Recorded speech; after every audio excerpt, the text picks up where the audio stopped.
I'm Christine Frizzau in Washington. It's an event some still remember more than any other in their lifetimes, the assassination of President John F. Kennedy.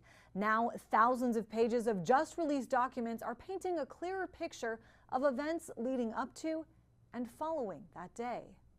64,000 pages, piquing the interest of historians and everyday Americans alike. The man behind the gun that killed President John F. Kennedy in November 1963, Lee Harvey Oswald, who we've known for years had visited both Cuban and Russian embassies in Mexico City, and who we now know had been monitored by the CIA. The CIA denied for years knowing anything about Lee Harvey Oswald or following him in any way or opening his mail. Just untrue. Larry Sabato is the author of The Kennedy Half-Century and says from what he's read so far, the newly released files paint a far clearer picture of tensions between President Kennedy and the CIA, which also did not share intelligence with the FBI.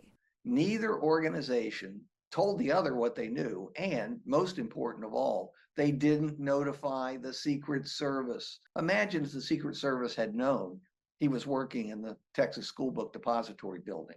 I kind of think the route would have been changed. The new files include this letter from a Sergei Sornino, who wrote that in July of 1963, he warned an official in London and then others in the United States about Oswald's plan to kill Kennedy. We have a tremendous amount of paper. You've got a lot of reading. I don't believe we're going to redact anything. Some redactions do remain, and it does appear many of those files were made public in a hurried manner, including some sources and methods of intelligence gathering, as well as names, though most involved have long since passed away.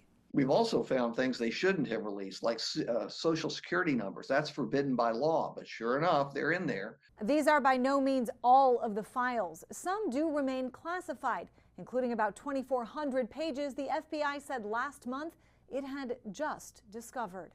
I'm Christine Frizzau reporting.